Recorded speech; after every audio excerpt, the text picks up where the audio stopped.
Hello बच्चों, so the question is the increasing order of atomic radii of the following group 13 element is. Okay, so group 13 element के हमें atomic radii का order बताना है।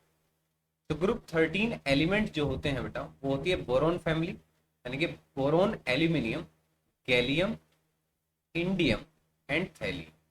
अब देखो, नॉर्मल ट्रेंड क्या होना चाहिए? On moving down shell increase होती है, तो आपका साइज जो है इंक्रीज होना चाहिए।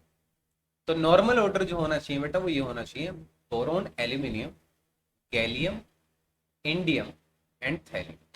बट यहाँ पर एक एक्सेप्शन आ जाता है। कैसे? कि गैलियम जो है वो जिंक के बाद आता है, और जिंक जो है डी क्या कहते हैं, डी ब्लॉक एलिमेंट में रहता है। और इसमें क्या होता है, गैलियम के अंदर डी के 10 इलेक्ट्रॉन आ जाते हैं, और थैलियम के अंदर एफ के 14 इलेक्ट्रॉन।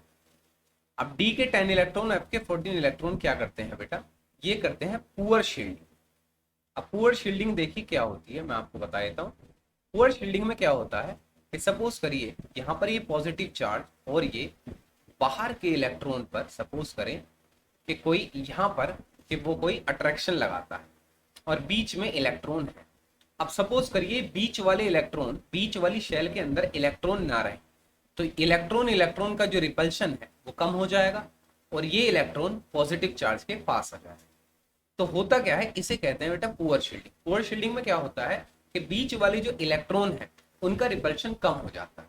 वो क्यों होता है? क्योंकि डी शेल जो है बड़ी होती है, डिफ्यूज शेल होती है, जिसमें 10 इलेक्ट्रॉन काफी जगह में ऑक्यूपाई हो जाते हैं, मतलब फैल जाते हैं, जिसकी वजह से क्या होता है कि वो बाहर वाले इलेक्ट्रॉन पर रिपल्शन नहीं लगा पाते। रिपल्शन नहीं लगा पाते तो इसे कहते हैं बेटा पुअर शील्डिंग। पुअर शील्डिंग की वजह से क्या होता है, रिपल्शन नहीं लगेगा, तो ये न्यूक्लियस जो है इस वैलेंस इलेक्ट्रॉन को अब ज्यादा तेजी से अट्रैक्ट करने लगेगा। और ये वैलेंस इलेक्ट्रॉन को अगर ज्यादा तेजी से अट्रैक्ट करने लगेगा तो इसका साइज जो है वो ये स्क्वीज हो जाएगा, और इसका साइज जो होता है वो एल्यूमिनियम से कम हो जाएगा फिर इस वजह से। सो गैलियम का जो साइज होता है बेटा, वो आपका एल्यूमिनियम से कम हो जाता है, ये एक्सेप्शन है। और इसका रीजन क्या है कि वो क्या करता है बेटा, पुअर शील्डिंग करता है ड्यू टू D10 इलेक्ट्रॉन।